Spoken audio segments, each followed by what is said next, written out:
Siapa sih yang tidak mendapatkan kebahagiaan? Kita semua sebagai manusia pasti mendambakan kebahagiaan yang utuh dalam hidup kita. Tidak dapat dipungkiri bahwa kebahagiaan adalah faktor penting dalam kehidupan kita. Namun, apakah kita tahu betul apakah itu kebahagiaan? Kebahagiaan dapat ditandai dengan adanya kondisi psikologis yang tinggi, disertai dengan kondisi emosi positif yang tinggi dan emosi negatif yang rendah. Kita sebagai manusia pasti melakukan berbagai cara untuk mendapatkan kebahagiaan. Namun, kebahagiaan juga seringkali kita rasa bersifat sementara. Artinya, kebahagiaan itu tidak benar-benar membuat kita bahagia, ataupun bahkan mungkin kebahagiaan itu hanya berlangsung dalam jangka waktu tertentu. Hal ini membuat kita melakukan berbagai upaya agar bisa mendapatkan kebahagiaan yang otentik. Martin Seligman, seorang tokoh yang bergelut dalam psikologi positif, menyatakan dalam bukunya tentang kebahagiaan yang otentik.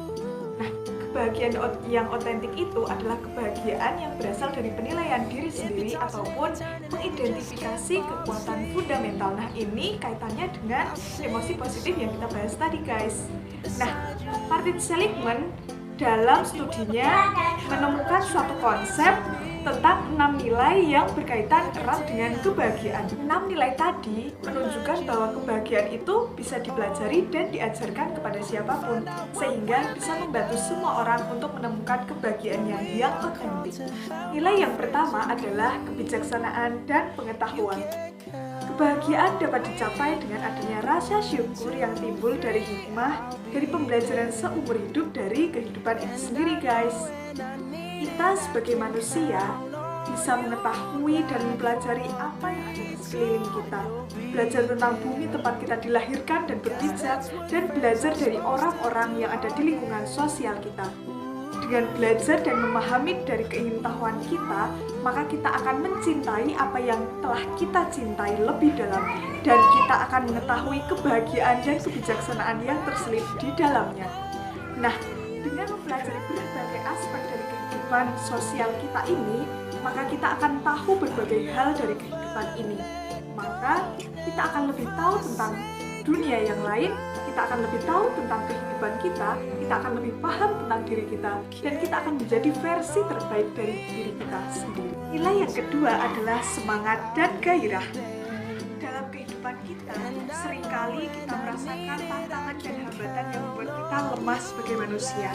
Namun, semangat, ketekunan, integritas adalah hal pokok yang dapat membuat kita lebih bahagia. Wajar sih kalau kita merasakan down ketika kita dihadapkan oleh tantangan dan hambatan yang bertubi-tubi. Namun, semangat kitalah, kekuatan kitalah yang akan membuat kita lebih merasa bahagia. Nah, kita nggak perlu nih mundur ataupun menyerah dari tantangan, hambatan, rasa sakit yang kita alami. Yang terpenting adalah kita tetap menjalaninya dan tekun melakukannya. Lakukan apa yang telah kamu janjikan, selesaikan apa yang telah kamu mulai. Dengan begitu, kita akan menjadi pribadi yang lebih bahagia dan lebih baik. Orang-orang yang bahagia bukan berarti mereka tidak pernah dihadapkan oleh tantangan-tantangan. Namun, mereka menghadapinya dengan lebih tangguh sehingga mereka menjadi pribadi yang lebih berani, kuat, dan membumi lebur bersama ketakutan mereka. Yang ketiga adalah kemanusiaan dan cinta. Kebahagiaan tidak bisa terlepas dari peranan orang-orang yang ada di sekitar kita. Tidak dapat dipungkiri bahwa kita tidak bisa loh hidup sendirian di bumi ini. Kita pasti membutuhkan orang lain. Nah, dalam hidup ini, kita membutuhkan rasa kedermawanan kepada orang lain dan juga menebarkan kebaikan kepada orang lain. Kita bisa melakukan berbagai hal sederhana, misalnya banyak tersenyum, kemudian menyapa tetangga. Nah, bisa jadi hal ini bisa membuat orang lain yang kita sapa itu menjadi lebih bahagia di dalam dukanya. Tidak hanya kepada orang lain saja, kepada diri sendiri kita juga harus menanamkan benih-benih kebaikan. Merawat dan mencintai diri sendiri juga merupakan hal penting dalam timbulnya kebahagiaan. Tidak lupa bersikap terbuka terhadap datangnya cinta dan membiarkan kita dicintai sepenuhnya. Nilai yang keempat adalah keadilan. Kebahagiaan bisa terwujud ketika keadilan dijunjung tinggi. Artinya, tidak ada yang dicurangi maupun mencurangi. Kita sebagai manusia yang hidup di dalam suatu populasi harusnya bisa menyetarakan dan menyeimbangkan antara hak dan kewajiban kita di dalam bermasyarakat. Sehingga apabila keadilan, kesetaraan, dan hak dan kewajiban dapat dijunjung tinggi secara adil dan merata, maka tidak ada suatu hal yang menjadi konflik dalam hidup kita. Nah, nilai yang kelima adalah temperamen. Kebahagiaan dapat dicapai apabila kita sebagai manusia dengan emosi yang fluktuatif tetap dapat mengendalikan perasaan kita dengan baik. Kita sebagai manusia dapat melakukan kontrol diri atau self-control dengan baik. Sehingga apapun yang kita lakukan nantinya tidak akan kita sesali di kemudian harinya. Apapun yang kita lakukan, apapun yang kita ucapkan, seharusnya sudah bisa mengalami serangkaian proses kontrol diri dan juga kebijaksanaan sehingga dapat kita lakukan dengan baik dan tidak mengalami penyesalan kemudian.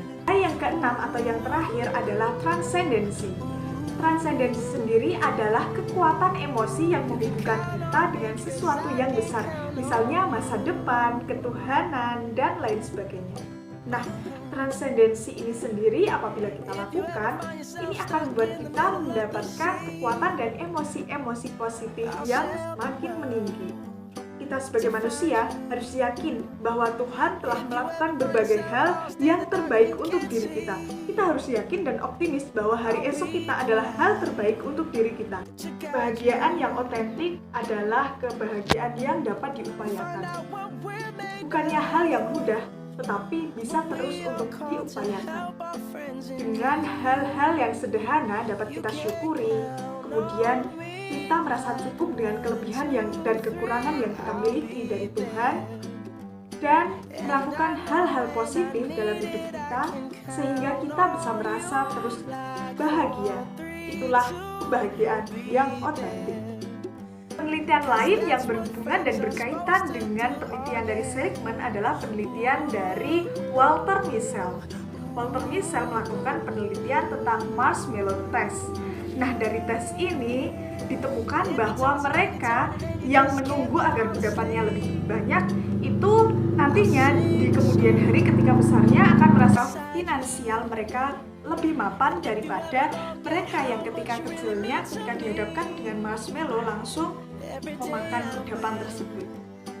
Nah, Walter Mischel ketika di hari tuanya divonis berbagai macam penyakit dan beliau juga menderita insomnia. Namun dengan berbagai keadaan buruknya itu, beliau membalikan fakta tersebut. Contohnya adalah beliau melakukan petualangan mencari kuliner-kuliner yang belum pernah dirasakan dan dicicipinya. Dan beliau juga giat berolahraga untuk menurunkan berat badannya dan meminimalisir penyakit-penyakit. Ketahui, Walter adalah seorang pecandu rokok. Dalam sehari, beliau bisa menghabiskan 3 bungkus rokok. Kemudian, beliau berhenti melakukan kegiatan merokoknya itu ketika beliau melihat seorang pasien sekarat dengan kasus pecandu rokok di unit kedokteran Universitas Stanford. Nah, setiap kali ada dorongan Walter untuk mencoba merokok kembali, di dalam benaknya diciptakan tentang faktor yang membuat orang pecandu rokok tadi menjadi kritis sehingga beliau tidak lagi menginginkan merokok. Bukunya, Walter memandu pembacanya untuk menciptakan faktor yang dapat mendinginkan dorongan penguat atau faktor impulsif. Saya bahwa kemampuan menunda kesenangan sama dengan kemampuan untuk membuat keputusan yang baik di tengah godaan. Dengan begitu, kita akan merasakan arti kebebasan yang sesungguhnya, bebas dari faktor impulsif dalam pengambilan keputusan yang baik. Sama seperti yang ia contohkan tentang perjuangannya dalam berhenti merokok.